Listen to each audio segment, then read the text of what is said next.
let's talk about the suit of swords. This is the suit that cuts straight through to the truth. It's also the one that makes people nervous, whether they're getting their cards read or whether you're a new reader and have to read the dreaded swords cards. Swords bring us face to face with our thoughts. They're about communication and often conflicts. And if you've ever pulled a spread with a bunch of swords in them, then you know that it can be a little intense. Today, I'm covering 4 points to be aware of when using or receiving the suit of sword cards in your readings. 1, we'll talk about the core energy of the swords. 2, we'll talk about why swords can be challenging. 3, I'll talk about the common pitfalls when reading swords. And 4, how you can possibly work with swords in order to get to know them better.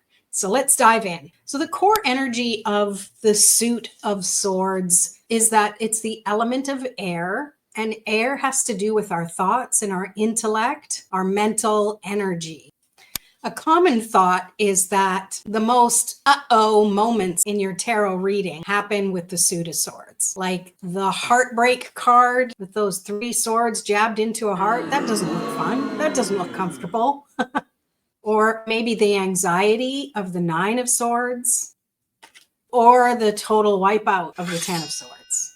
But here's the thing, swords don't cause problems. They reveal them. They show us where we're stuck in our minds, what we need to face, and where we might be holding on to painful stories. Maybe this is why people struggle with swords so much. They don't realize how cathartic it'll be to finally get rid of whatever thoughts are keeping us stuck. And let's not forget that swords are about truth. Where'd that Ace of Swords get to? Ultimate truth. Swords, when read with clarity, can often help us make better decisions, cut through any illusions, and we can find our voice. Air is about communication as well. So rather than fearing this suit, think of it as the mental sharpness you need to navigate your life, the situation, whatever you're doing the reading on. So for point number 3, common pitfalls when reading swords, here's where people get tripped up. Confusing thoughts with reality. Just because a sword card shows up doesn't mean the worst case scenario is happening. It's often about perception. This is where having other cards in the reading can help you determine what this swords is trying to tell you. Maybe it's over focusing on the negative. Yes, some swords cards can look pretty dramatic. 10 of swords, for example. But when you delve into it deeper, it's not as bad as it seems. Because overall with tarot, things aren't literal. They are more an aspect of our life that we need to consider.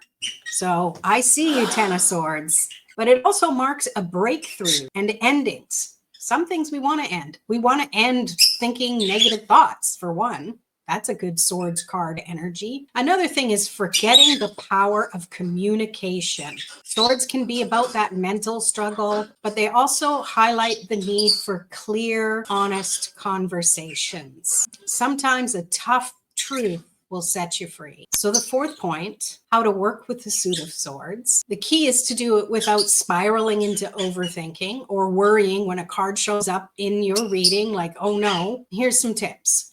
If a sword card appears, is this thought true or am I stuck in a mental loop? And I suggest these for when you're just pulling cards for yourself initially as you're learning tarot. The next thing I do is I definitely look at the surrounding cards. And if you haven't pulled other cards, I would pull some clarifying cards because they might offer a way forward. So that's something that you can look into. And you could even use the swords when you are seeking clarity, when you need to make a decision, when you need to cut away what no longer serves you, especially limiting beliefs. You could sit with one of the cards. For example, you could sit with this 10 of swords card with the energy of I'm releasing the limiting beliefs that no longer serve me so I can be of clear conscience and meditate on that. There's so many ways you can use swords cards in such a positive manner that it's really going to change your outlook on when these show up in a reading. So the suit of swords might feel a little intense, but remember, clarity is power. And in the next videos, we're going to go deeper into each of the cards in the suit of swords. We're going to break them down in a way that makes it easy for you to integrate and understand the messages they have.